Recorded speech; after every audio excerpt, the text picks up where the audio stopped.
Hello everyone and welcome back to The Legend of Zelda Nazgul Princess. In this part, we get the stupidest and best dungeon item in Zelda history. Yeah. Hooray! What was it? In history? Shouldn't last part have been Nazgul Princess? No, this part is definitely Nazgul Princess. But, yeah, I would still probably say, I forget what it's the cane of something in Minish Cap. Oh, the flippy one? Yeah, and then when you get it, it says it's more useful than you think. But this is... I specifically mean the stupidest and best, so the good kind of stupid. You know, where it's just Fair. like, Link riding around on a giant Beyblade is dumb, but it's a good kind of dumb. I love it so much, and I wish it were more useful. Yeah, like, It's so dumb because it's so not useful except for, like, very, very specific situations. Where the game remembers that you have it, and it's like, okay, we better make it use it for something. Yeah, basically. I think what might have helped is if it had some kind of combat utility, because that's what made... I mean, it does. The problem is it's so unwieldy, you're just better off swinging your sword at it. Well, I mean, you can do Yeah. a little jump thing, but that doesn't really do damage to anything, you know? And you don't move... It's like a little boop. Yeah, like... Yeah, it is strictly an item used for problem solving and nothing else. Yeah, if it had some amount of combat potential, maybe, then it would be better. Because, you know, you could... Because that's what, to me, makes the ball and chain such a good item, because you can use it for the problem solving, but it's also just really good at whacking people. So, I like it for that reason. The spinner, while it is a fun item, it doesn't really have any use other than, you know, the puzzles it's designed for. I It would say give it breaks more my movement. heart. I would say give more movement utility, but that would undermine the wolf and the Epona. Yeah, there's already a lot of ways to go fast in this game anyway, because the roll's pretty fast if it's not ramming you into walls. Chest, open, thank you. I'm trying to think that most Zelda games have at least one item that's only used for, like, the one thing it's specifically designed for, and then nothing else. Most, yeah, but it's still, like, it would have been nice, because the spinner is such, like, a cool idea. Yeah, I agree. I don't know. I hope, you know, actually, I'm saying this, but the fate of 3D Zelda is a little bit weird at the moment, considering Breath of the Wild, and if they're ever going to make a Zelda game like this. I think they will. Like, I think that this style of Zelda will come back. It will just be treated as a smaller event than it used to be, if that makes sense. So I don't want them to get rid of the style, I just want them to do it better. Yeah, I would like it to be Relegate it brought to back handheld. in that case, but honestly, the only games I can think of that don't really have something like that are, like, Link Between Worlds. I think, like, well, the Sand Rod, kinda, because you need to be on sand in order to use that, but... I mean, Yeah, Link I would say Between that's probably Worlds the has most like the whole situational. rental system, didn't it? Yeah, I think so you one could of have them, all... so- You could have most of them on you at any given time, but Yeah. I like... If we're talking strictly utility, the sand rod was the most restrictive because you needed to be with sand to use. Yeah, but everything else you could use, like, you know, the fire and ice rods were good for long-range combat. The tornado rod's OP as heck, and I love that thing. You know, the hammer and bombs and stuff like that are all pretty... I'm trying to think. What's the more situational tool, like the spinner or the cane of Samaria from Link to the Past? What does that even do? It makes blocks. Well, Like it makes a block in that room, and you can hit it again to make it shoot a four-way projectile. But that's it. I don't think anybody ever uses it for that. No, you use it purely to put way down switches. Yeah, make a block for a switch. Well, it also made those platforms in Turtle Rock. Yeah, but like I mean, like it's just a means for progression and not so much True. anything else. That's no different than the spinner. actually, Ocarina of Time was pretty good about that, too. There wasn't really... Everything in the game Yeah, had... Ocarina of Time used pretty much everything. Yeah, everything in the game had a use outside of the puzzles that required it. It's just that a lot of the items stopped being useful when you became Adult Link. Is the Yeah. I would say the iron boots are probably the But even most then, you situational. do use Even them for those. multiple puzzle types, though, Yeah, they Yeah. come back a lot. because you know you have to use them to weigh down specific switches. I think you, I don't remember Weigh if there are. yourself down from the wind. Yeah. Yeah. The hover boots, I guess, are slightly more situational. That's true, but those are also a really cool item too. so it doesn't. Well, the hover boots though had kind of more convenience, at least in the N64 version, because if you wore the hover boots, then you wouldn't trigger like. What the hell sinking are you doing? platforms.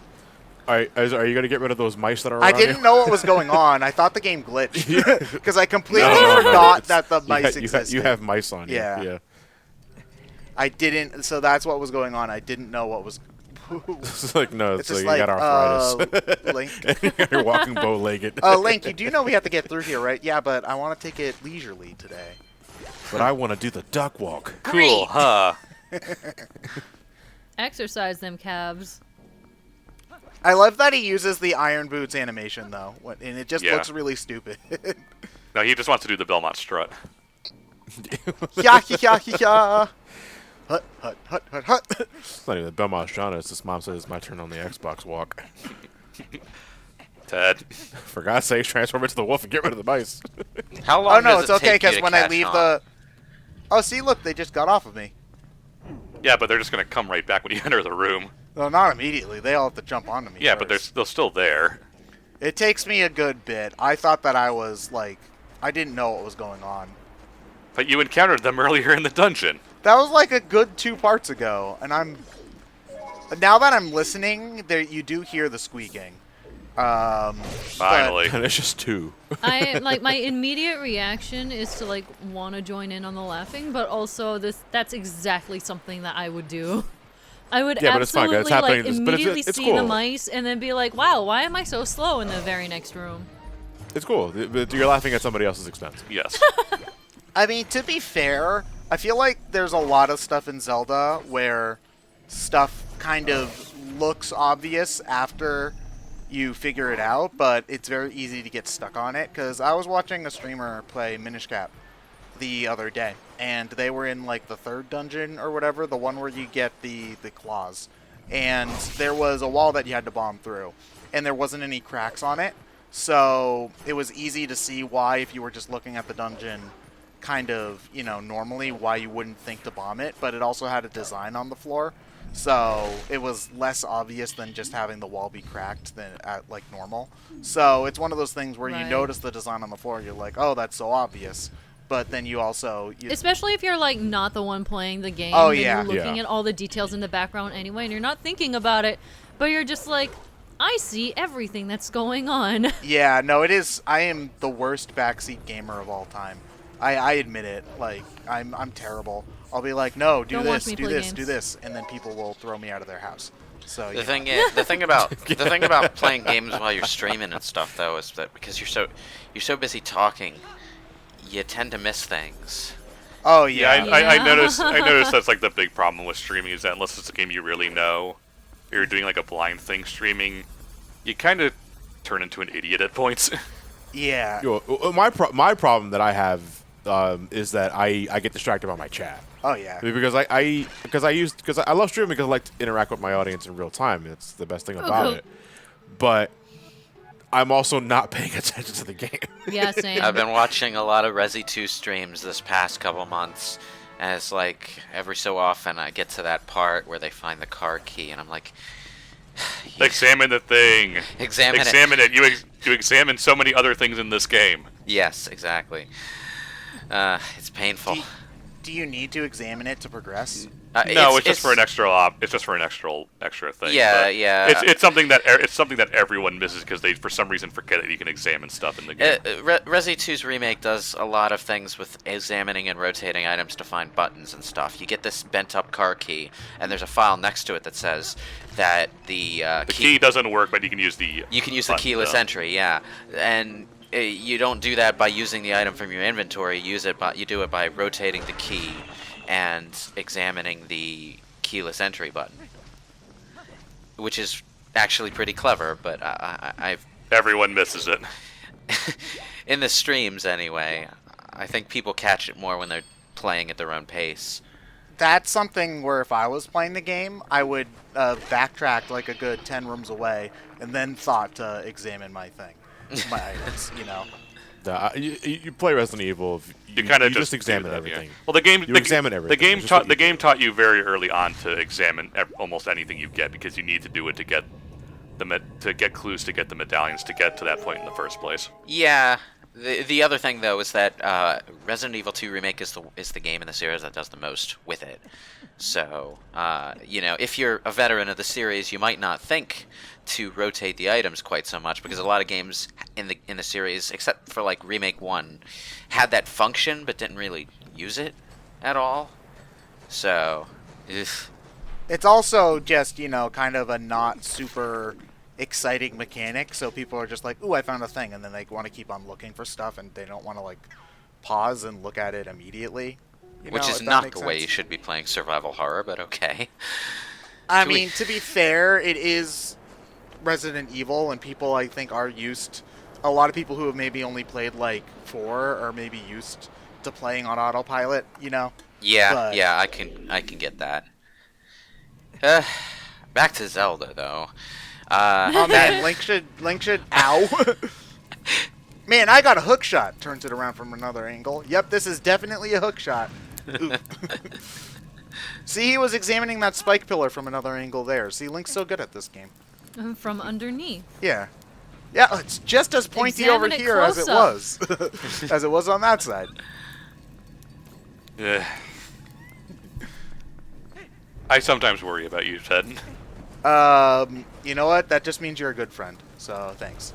Only sometimes. I mean, yes. Only The best of sometimes. friendships. Well, the other times it's funny. Oh, That's okay. true. That is true.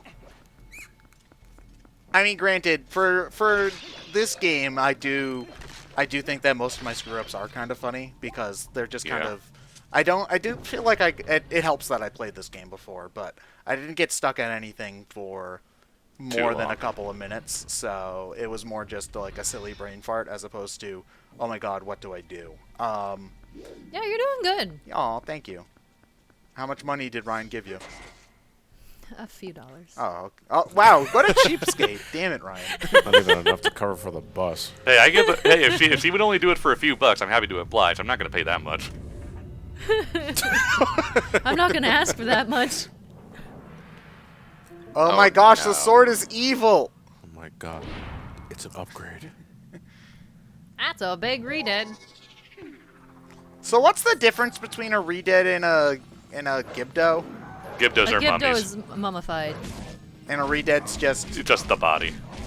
Just Yeah. a naked Gibdo. Oh, basically, yeah. It's the difference between a zombie and a mummy. okay. Yep. So semantics, got it. Basically. Yeah. You can turn Gibdos into redeads by setting them on fire. So anyway, but that always weirded me out because redeads are usually the harder versions of Gibdos. So it's like, good job, game. You just made us make this guy harder. I mean, No. Gibdos are usually the harder version. because they have more health usually. Oh, okay. Well, then Hyrule Warriors The bandages give him +5 health. Hyrule Warriors is backwards then, because Gibdos are weaker than redeads in that game. I mean, sometimes they behave differently. Like in A Link to the Past, they can't jump. Gibdos can't jump around, which makes them kind of easier than like normal Stalfos and stuff. Anyway, the Nazgul are lame. Like, this is probably the most simple mini-boss, because you literally just shoot him and then whack him, I think. At least he looks cool. He does look cool, but I wouldn't say his design is super memorable. Well, because he's just a mini boss. Yeah, but some of the mini-bosses leave an impression, like the glob in the under the well. That guy's terrifying. Dead hand. Have you seen Straczynski's Mysterious House? No? Okay, well, first off, don't. But there's a Uh-oh. It's like a really cheap Christian 3D animated movie where the moral of the story is don't read books because it will make you think for yourself. Wait, excuse me? I'm not even joking right now. There's this library in this mysterious house that a bunch of animal kids find, and the books are alive, and they're like, read us, and then some of the kids read the books, and they become zombies, and then the books become evil, and then there's this other guy called the Glob, Oh my God. and he was an elf, but then he read too much books, and he became basically Dead Hand from the underneath the well. What is this called again? It's like Straczynski's Mysterious House or something like that. If you search the glob, oh god, I can't even pronounce it, but hold on. Strelinsky and the Mysterious House. Yeah, I'll show you the glob song after we're done. Well, which is right now, because it is goddamn hilarious. I don't want to. Oh my well, god. sucks to I be want you, to. John. I'm all about this.